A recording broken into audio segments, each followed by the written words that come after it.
성도가 교회입니다. 세 번째 시간입니다. 우리는 지난 두 시간을 통해서 당신은 그리스도시요 살아계신 하나님의 아들이십니다 라는 신앙 고백 위에 예수님께서 예수님의 주인 되신 교회를 세우시겠다는 말씀을 들었고요. 교회인 성도는 예배자가 되어야 한다라는 말씀을 들었습니다. 오늘 이 시간 예배를 참석하시는 분들에게 부탁을 드립니다. 현장 예배와 함께 또 온라인으로 예배를 들으신 분들 중에 예배 중간에 오셔서 참석하시는 것은 안 됩니다. 예배를 처음부터 끝까지 참석하셔서 같이 예배를 드리셔야 됩니다. 하나님께서 특별히 정하신 시간에 여러분이 같이 예배를 드리는 것이기 때문에 하나님께서 받으실 만한 예배를 드리셔야 됩니다. 하나님께서 거룩한 영으로 우리와 함께 하시고 계시죠. 그분 앞에 우리가 예배를 드릴 때에 온 마음과 정성과 뜻을 다해서 예배를 드리는 예배자가 되어야 하는 건 성도의 당연한 권리이자 거룩한 의무가 되겠습니다. 이렇게 신앙 고백과 예배자인 교회, 각각의 교회가 있는데 오늘 이 시간에는 이렇게 각각의 성도, 개개인의 교회가 교회 연합체가 되는 장면, 그 첫 장면을 보도록 하겠습니다. 즉 예루살렘 교회가 어떻게 탄생을 했는가를 보는 것이 되겠습니다. 이미 말씀드린 것처럼 여러분 이 성경은 교회가 이 성경의 주된 관심사입니다. 즉 여러분이 관심사예요. 하나님은 여러분에게 관심이 많습니다. 여러분을 사랑하시고요. 여러분을 어떻게 여러분을 위해서 하나님은 무엇이라도 하나 더 해줄 수 있을까 해서 성경에 모든 것을 다 기록을 했습니다. 그래서 성경에 보면 하나님이 여러분을 사랑하신다는 말씀이 곳곳에 풍성하게 담겨져 있지요. 그래서 이 성경을 통해서 우리는 하나님께서 성도인 교회가 어떻게 모이고 어떻게 생활하며 하나님께 영광을 돌릴지를 이 가이드북으로 우리에게 제시해 주셨습니다. 하나님이 여러분 성도를 가장 존귀하게 여기시죠. 이미 말씀드린 것처럼 사탄은 교회를 결코 이길 수가 없습니다. 예수님께서 말씀하셨죠. 음부의 권세가 결코 교회를 이기지 못하리라 하셨습니다. 그러니 여러분 우리는 이겨놓고 싸우는 것입니다. 결코 사탄으로부터 우리는 넘어지지 않을 것입니다. 우리는 승리하게 돼 있어요. 그럼에도 불구하고 하나님께서 이렇게 존귀 여기고 하나님의 영광으로 충만해야 될 교회, 음부의 권세가 흔들지 못하는 교회가 지난 2000년이 지난 사이에 참 많은 상처가 있었습니다. 심지어 이러다가 교회 망하는 것 아니야 라는 위기가 고조되고 있는 상황입니다. 그러나 여러분 기억하십시오. 교회는 절대 망하지 않습니다. 음부의 권세가 교회를 이기지 못하기 때문에 교회는 절대 망하지 않습니다. 그럼에도 불구하고 교회가 이리 휘청 저리 휘청 많은 상처를 받고 있습니다. 그래서 많은 사람들이 초대교회로 돌아가자, 교회의 원형인 초대교회, 성경적인 교회로 돌아가자라는 운동을 펼치고 있습니다. 그 운동을 펼치면서 그럼 초대교회, 성경적인 교회, 가장 건강했다라고 하는 교회의 모형이 무엇일까 해서 찾아보니까 오늘 우리가 읽은 말씀 중에 사도행전 2장 43절에서 47절까지의 말씀이 바로 초대교회의 모습이다라고 이야기를 합니다. 이 초대교회의 모습을 좀 정리해 보면 사도들이 권능과 표적을 행했습니다. 사도행전 3장에 보면 미문에 앉아있는 42여 세된 태어날 때부터 한 번도 일어나 걸어보지 못한 장애인을 베드로와 요한이 은과 금은 내게 없거니와 내게 있는 것으로 내게 주노니 곧 나사렛 예수 그리스도의 이름으로 일어나 걸어라 할 때 그가 일어났습니다. 권능을 행했습니다. 사도행전 5장에 보면은 예수님의 제자들이 곳곳을 돌아다니면서 병든 자를 치유하고 귀신을 내어쫓는 장면이 나타납니다. 뿐만 아니라 오늘 말씀에 이미 읽었지만 믿는 사람들이 같이 모여서 재산을 팔고 소유를 팔아서 가난한 자들을 도와주는 장면을 볼 수가 있습니다. 그리고 날마다 성전에 모여서 기도하였습니다. 집에서 함께 모여서 식사 교제를 하였고요. 하나님을 찬양하며 예배하는 장면이 기록되어 있습니다. 그래서 많은 사람들이 얘기합니다. 이게 바로 초대교회의 모습이다. 초대교회의 모습은 권능이 나타나고 같이 모여서 기도하고 재산을 공유하고 통용하며 가난한 자들을 구제하고 집에서 모여서 식사 교제를 하고 예배를 드리는 것, 이게 바로 초대교회의 모습이니 그 교회로 우리는 돌아가야 된다. 그것이 교회의 회복을 가져올 수 있다라고 이야기를 합니다. 여러분, 저는 이 주장에 100% 동의합니다. 100% 동의해요. 그러나 감히 이 시간에 저는 여러분에게 말씀을 드리고 싶습니다. 이 모든 특징들, 권능이 일어나고요, 기적이 일어나고요, 병자가 치유되고요, 귀신이 쫓긴당하고요, 사람들이 모여서 식사교제를 하고요, 가난한 자를 구제하고요, 또 예배를 드리고요, 이 모든 특징들은 기독교만의 특징은 아닙니다. 이것은 세상의 다른 종교들에게서도 얼마든지 찾아볼 수 있는 특징입니다. 예를 들어서 여러분이 이슬람교는요, 모든 이슬람교를 믿는 무슬림들은 모든 소득의 2%를 구제를 위해서 쓰게 되어 있습니다. 그리고 우리는 11주를 내지만 11주보다 적지만은 이슬람 모든 전 신자들은 무조건 의무적으로 2%를 내게 되어 있어요. 가난한 자를 구제하기 위해서요.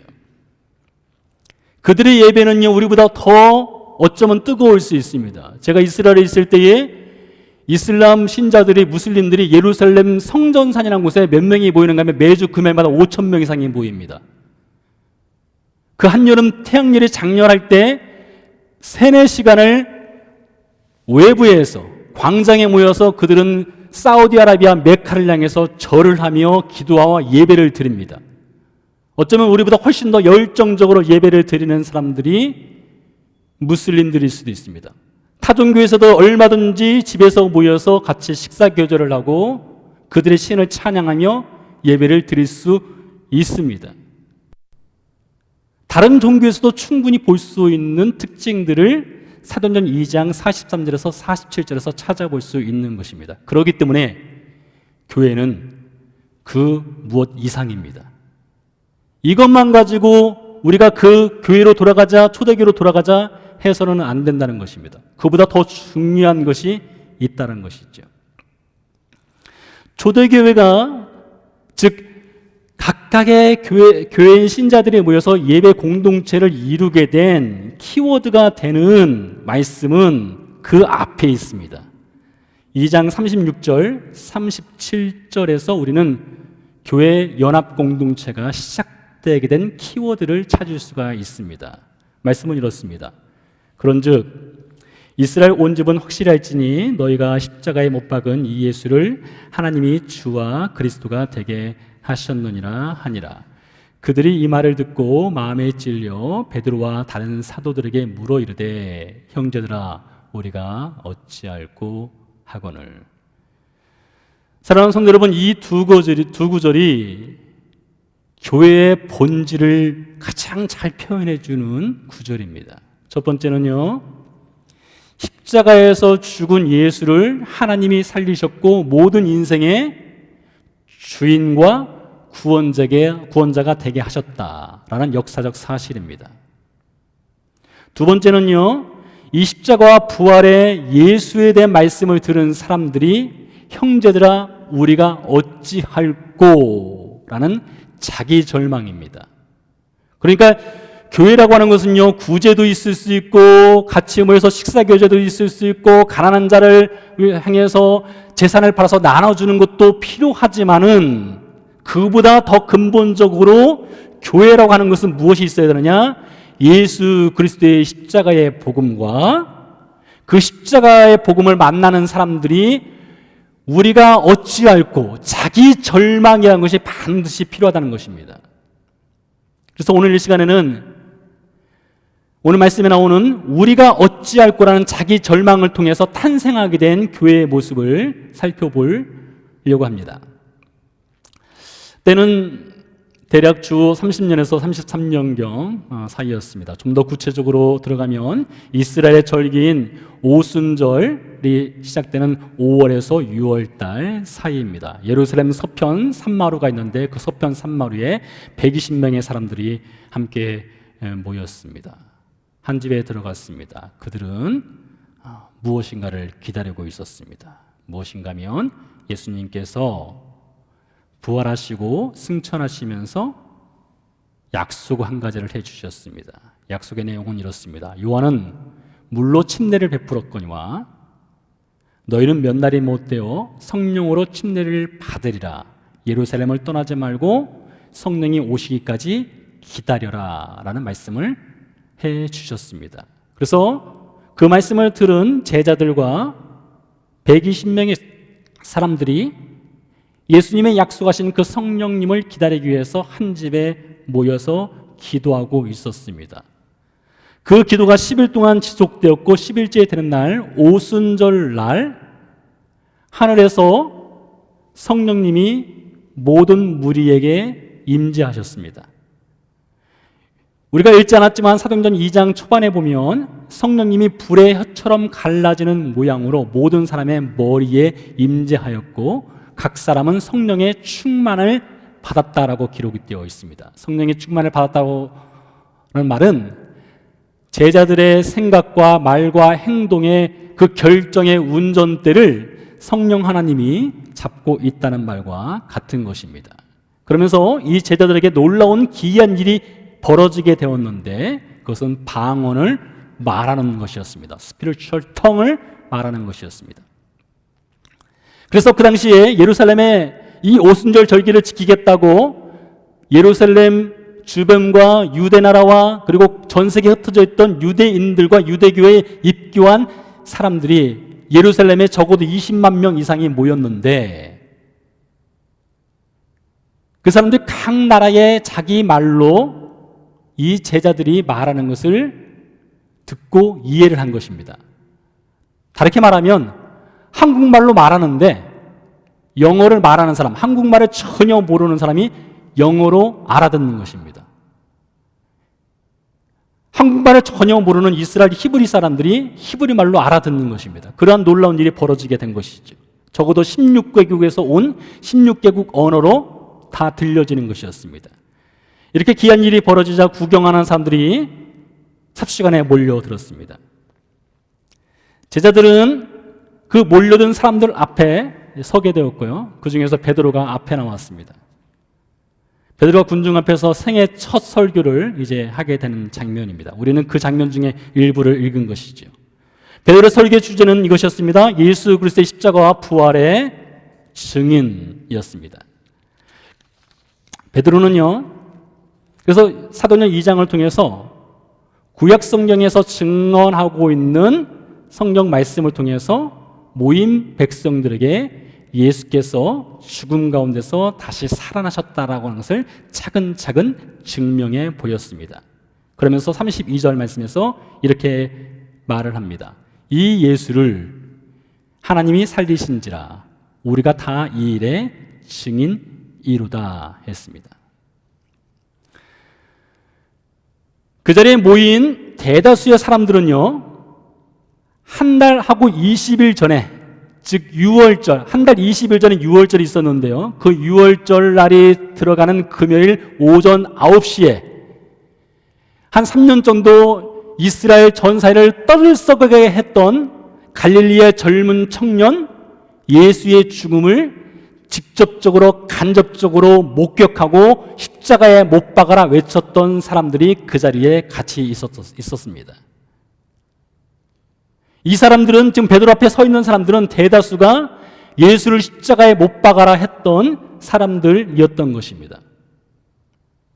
베드로가 바로 그 예수님을 죽인 사람들 앞에서 지금 말씀을 전하고 있는 중입니다. 그러면서 36절에서 이렇게 말을 합니다. 그런즉 이스라엘 온 집은 확실히 알지니 너희가 십자가에 못 박은 이 예수를 하나님이 주와 그리스도가 되게 하셨느니라 했습니다. 하나님이 다시 살리셨다는 말을 증언하고 있습니다. 여러분, 성경은요, 죽은 자를 숭배하거나 섬기는 것을 매우 가증하게 여겼습니다. 그래서 신명기 18장 11절 말씀에 이렇게 말씀이 나옵니다. 진언자나 신접자나 박수나 초혼자를 너희 가운데서 용납하지 말라. 진언자, 신접자, 박수, 초혼자, 우리말로 말하면 우리나라의 무속인과 같습니다. 죽은 자의 영적 교통을 통해서 점을 치는 사람들입니다. 성경은 이것을 철저하게 금하고 있고요, 심지어 처형시키라는 말까지 기록되어 있습니다.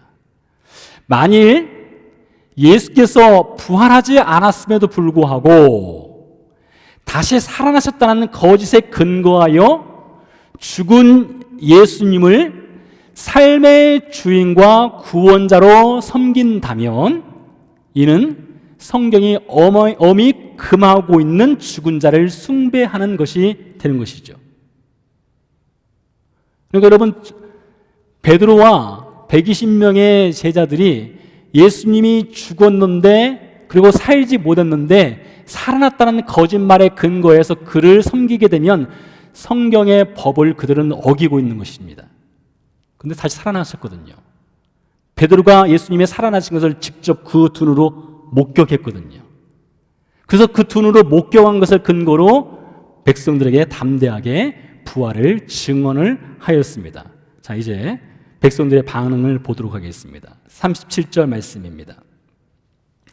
그들이 이 말을 듣고 마음에 찔려 베드로와 다른 사도들에게 물어 이르되 형제들아 우리가 어찌할꼬 하거늘. 마음에 찔렸다라고 되어 있는데요, 여러분, 마음이 과연 어디에 있습니까? 여러분이 생각하는 마음은 가슴에 있나요? 아니면 머리에 있나요? 성경에 보면 이 마음을 가리키는 단어가 두 단어가 있는데요, 하나는 심장을 뜻합니다. 마음하면 심장, 가슴에 있다라고 말하고요. 또 한 단어는 사람의 장기 중에 키드니, 신장이죠.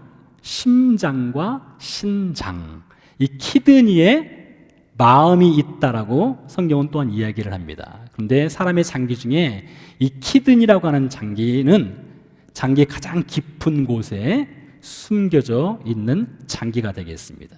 그래서 마음이 찔렸다라고 할 때는 이 가슴과 같은 곳을 찔러 쓸 수도 있지만 마음 가장 깊은 곳, 사람의 장기의 가장 깊은 곳인 그 키드니, 숨겨져 있는 그곳까지도 하나님의 말씀으로 찔렸다라고 볼 수가 있는 것입니다. 여러분, 베드로가 무슨 놀라운 능력이 있거나 그가 사람의 마음을 감동시킬 수 있는 화려한 언변이 있는 사람이 아닙니다.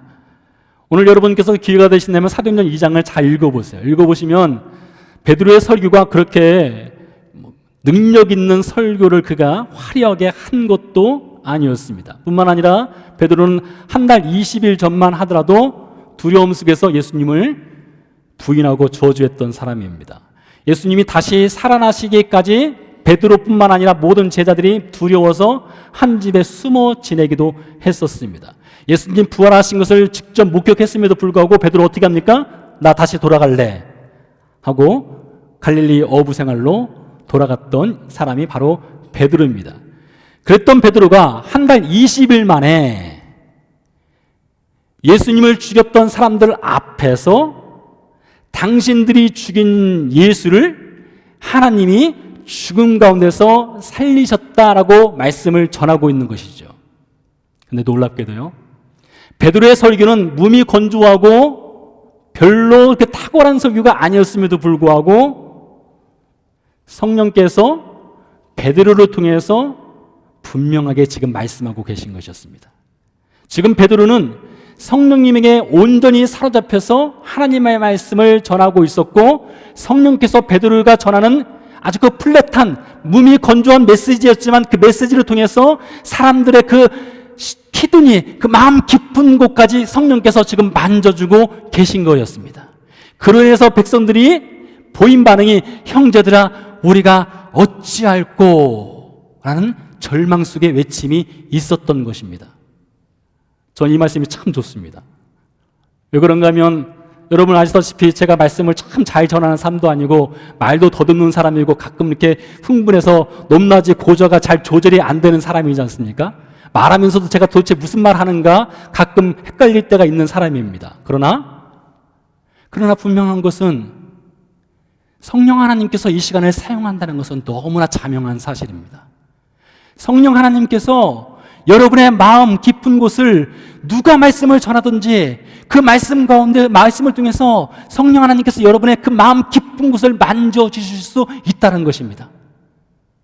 예수님께서 예루살렘을 향해서 내려오고 있을 때에 많은 군중들이 호산나고 노래를 불렀습니다. 그러자 바리새인과 제사장들이 화가 나서 제발 저 소리 좀 멈추게 하십시오 라고 하죠. 그때 예수님이 뭐라고 하십니까?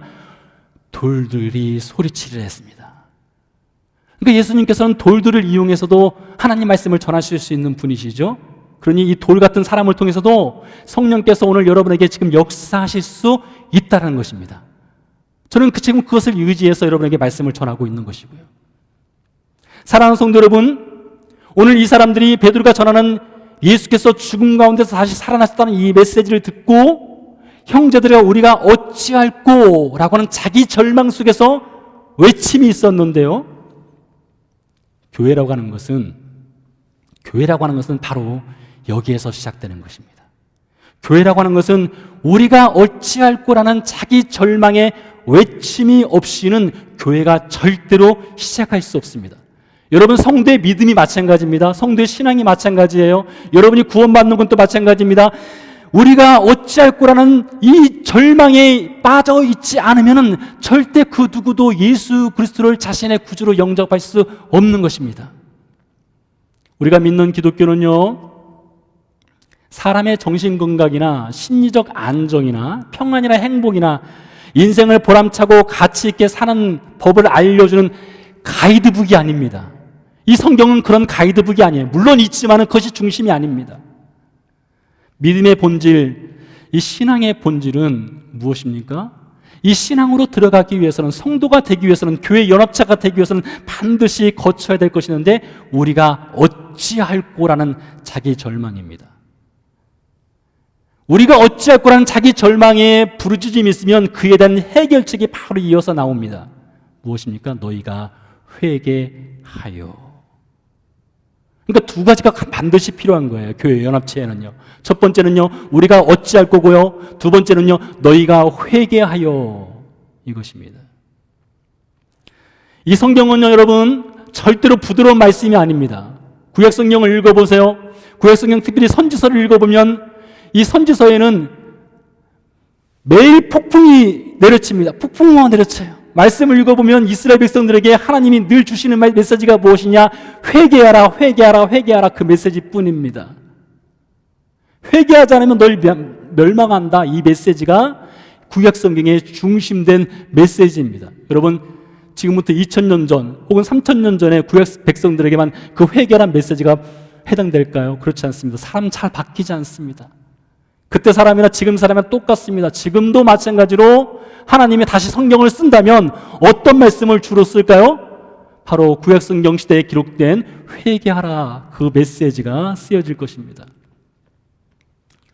여러분 자신을요, 거울 앞에 세워놓으면 여러분 자신의 얼굴이 보이게 되어 있습니다. 여러분 자신의 모습이 보이게 되어 있죠. 마찬가지로 여러분이 지금까지 살아왔던 삶의 방식, 생각이나 말이나 행동이나 주장이나 습관이나 관계나 일하는 것이나 재정의 사용이나 삶의 목표나 자녀 교육이나 세상을 바라보는 그 모든 관점들을 예수 그리스도 앞에 한번 세워놓고 보시기 바랍니다. 예수 그리스도는 거울 앞에 세워놓고 보면 결국에는 무슨 말밖에 안 나오지 않느냐?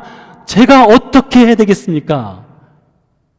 이 절망 속에 탄식밖에 나올 수 없다는 것이죠. 33년 전 제가 그랬습니다. 17살 나이에 때였습니다. 제가 예수님을 만나게 된 것은 어떻게 하면 기도를 잘할 수 있을까? 어떻게 하면 기도를 좀 잘할 수 있을까 해서 주님 저에게 기도를 가르쳐 주세요. 기도할 수 있도록 도와주세요. 라고 말을 했는데 주님이 저를 끌고 가서 어디에 세우는가 하면 예수 그리스도의 거울 앞에 제 자신을 세워놓았습니다. 저에게는 굉장히 놀라운 일이 그날 있었어요.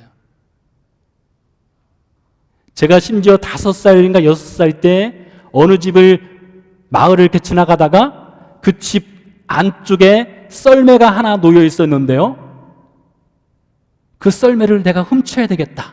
그 5살 배기 아이가요. 그 못된 마음을 품고 있었던 저 썰매 내가 훔쳐야 되겠다. 그 마음을 품었던 것도 그날 생각나게 하시더라고요. 죄악의 민낯을 완전히 벌거벗겨서 드러나게 해 주셨습니다. 그러니까 여러분께서 우리가 어찌할꼬라는 이 절망을, 정말로 그 절망을 경험하려면 예수 그리스도의 십자가 앞에 여러분을 세우는 것 외에는 다른 방법이 없는 것입니다. 그래서 베드로가 38절에서 39절 사이에서 이렇게 말합니다. 너희가 회개하여 각각 예수 그리스도의 이름으로 침례를 받고 죄 사함을 받으라. 그러면 성령의 선물을 받으리니 이 약속은 너희와 너희 자녀와 모든 먼 데 사람 주 곧 우리 하나님이 얼마든지 부르시는 자들에게 하신 것이라. 여러분, 우리 하나님은 언제나 여러분에게 팔을 벌리시는 분이셔요. 그리고 여러분이 우리가 어찌할꼬라는 절망 속에서 하나님께 다가온다면 여러분을 언제든지 안아줄 준비가 되어 있는 분이시죠. 일본의 기독교 작가인 뮤라 야에코의 소설 양치는 언덕에 보면 집을 딸이 나가버렸습니다. 그리고 방황했어요. 그리고 삶에 실패를 했습니다. 근데 아버지는 그 딸이 돌아오기까지 어떻게 합니까? 문을 잠가 놓지 않습니다. 문을 항상 조금 열어놓았습니다. 그리고 그 딸이 돌아오기를 기다리고 있지요. 그와 같이 오늘 39절 말씀에서 말하기를 주 곧 우리 하나님이 얼마든지 부르시는 자들이라고 기록되어 있습니다. 그러니까 여러분께서 교회 연합체의 교회가 되기 위해서는 주 곧 하나님이 얼마든지 부르시는 자들, 그들 중에 여러분이 들어가야 한다는 것이죠. 그날 3,000명이 예수 그리스도를 그들의 삶의 주인으로 구원자로 믿게 되었습니다. 그런 다음에 42절에서 47절까지 말씀을 보면 각각의 교회들이 모인 연합교회가 어떻게 살아가는지를 보여줍니다. 이미 말씀드린 것처럼 그들은 물건을 같이 통용했습니다. 재산과 소유를 팔아서 구제하였습니다. 마음을 같이하여서 성전에 모이기를 힘썼습니다. 집에서 떡을 뗐고요, 기쁨과 순전한 마음으로 같이 음식을 나누고요, 하나님을 찬미했습니다. 그래서 온 백성이 칭송을 하였습니다. 그 결과가 무엇입니까? 주께서 날마다 구원받는 자를 더하게 하셨다가 오늘 말씀의 결론입니다. 그런데요, 흔히 사람들이 이 부분에서 실수하는 것이 있습니다. 이렇게 연합 공동체인 교회가 아름답게 신앙생활하는 모습을 보고 주님께서 구원받는 자를 더하게 하셨다, 교회가 부흥하였다. 교회가 부흥하기 위해서는 반드시 선행되어야 될 조건이 같이 물건을 통용하고 재산을 나눠주고 음식을 같이 먹고 교제하고 이렇게 하면은 그것이 세상 사람들에게 호감을 사서 주님께서 교회를 더 부흥하게 한다라고 말하는 사람들이 있습니다. 그러나 여기서 중요한 점 하나를 놓치고 있습니다.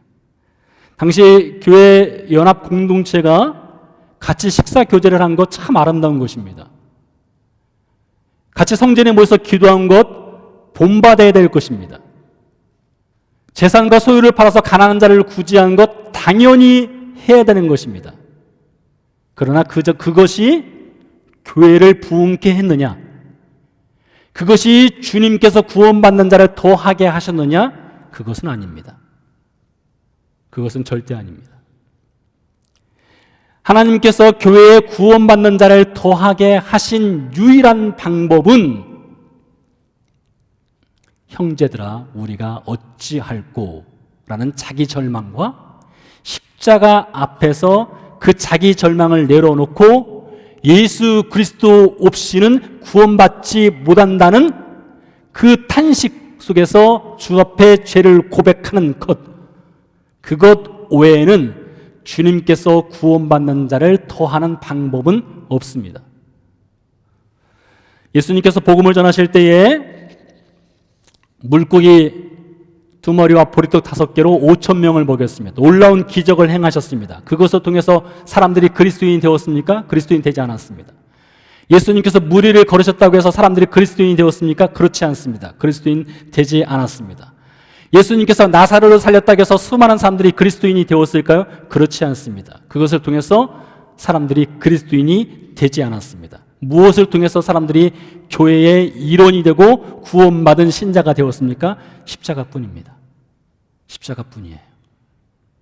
그렇기 때문에 바울이 고린도 지방에서 복음을 전할 때에 바울의 머릿속에는 그리스 로마 철학도 있었습니다. 그가 깊이 배운 유대교의 신학도 있었습니다. 그가 쌓아올린 경험도 있었고요, 지식도 있었습니다. 사상도 있었습니다. 그러나 바울은 그것 중에 아무것도 꺼내지 않았습니다. 그러면서 바울이 말합니다. 나는 예수 그리스도의 십자가 외에는 아무것도 알기를 원치 아니한다. 전하기를 원치 아니한다. 그렇게 말하고 있습니다. 만일 나누는 것, 재정을 공유하는 것, 이 파격적인 정신과 봉사가 복음의 길이라면 바울이 그렇게 했을 것입니다. 그러나 바울이 말하죠. 내가 십자가가 아닌 구제나 봉사를 통해서 활동만 했다면, 복음을 전했다면 나는 환영을 받았을 것입니다. 그러나 나는 그렇게 하지 않았습니다. 나는 오직 십자가만 전했습니다. 그래서 바울이 핍박도 당했고 결국에는 순교를 당하게 되죠. 그러므로 사랑하는 성도 여러분, 최초 교회 연합 공동체인 예루살렘 교회가 예루살렘에 세워지게 된 그 시작을 연 것은 우리가 어찌할꼬 라는 절망에서 시작된 것입니다. 구약의 인물 중에요, 이스라엘 백성들이 가장 존경하는 인물은 아마 다윗일 것입니다. 하나님이 다윗을 일찍이 선택하셨습니다. 그리고 그에게 말씀하셨죠. 다윗을 만나니 내 마음에 합한 자라고 하셨습니다. 근데 그 다윗이 안타깝게도 밧세바와 간음죄를 저지르게 됩니다. 그리고 자신의 죄를 숨기기 위해서 밧세바의 남편인 우리아를 죽이게 되죠. 선지자 나단이 다윗을 찾아왔습니다. 그리고 당신이 바로 그 죄인이라고 이렇게 고발을 했습니다. 여러분, 그때 상황이 상상이 되십니까? 어떻겠습니까? 다윗의 그 숨기고 싶던 그 죄악의 민낯이 완전히 벌거벗은 것처럼 드러나게 되었습니다. 그는 사람은 속일 수 있었으나 하나님은 속일 수 없다는 것을 그 순간 깨닫게 된 것이죠. 완전히 패닉 상태에 빠져 있었습니다. 그때 다윗이 갖고 있었던 그 왕좌, 권세, 그가 그동안 쌓아 올렸던 경건, 명성, 명예, 그의 돈, 그 무엇도 다윗을 그 죄에서 건질 수 없다는 것을 다윗이 절실하게 깨달았습니다. 그리고 시편 51편에서 그를 건져줄 유일한 911, 그것은 오직 하나님이라는 것을 그가 깨달았습니다. 그래서 다윗은 그의 절망을 끌고 하나님의 성전에 들어가서 하나님께 넙죽 엎드렸습니다. 하나님이 죄를 용서하시기 전까지는 그에게는 그 절망이 떠나지 않았던 것이죠. 그날 베드로의 설교를 듣고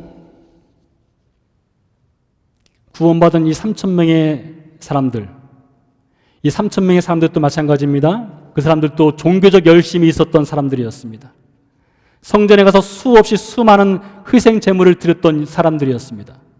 사도행전 2장의 증언에 따르면 이 사람들은 천하 각국에서 모인 경건한 유대인이라고 말하고 있습니다. 경건합니다. 희생 제물을 수없이 드렸습니다. 종교적 열심도 있었습니다. 그러나 그 어떤 것도 그들의 죄를 용서받을 수 있는 소망이 되어주지 못했습니다. 그래서 그들이 우리가 어찌할꼬 라는 자기 절망을 끌고 하나님 앞에 섰을 때에 하나님께서 예수 그리스도의 십자가의 보혈로 그들을 씻어주시고 그들을 구원하시고 첫 번째 교회의 공동체를 세우시게 한 것입니다. 사랑하는 성도 여러분, 우리 하나님은요, 회개할 것 없는 100사람보다 회개하는 한 사람을 더 사랑하신다 하였습니다. 하나님의 용서의 백신은 항상 준비되어 있습니다.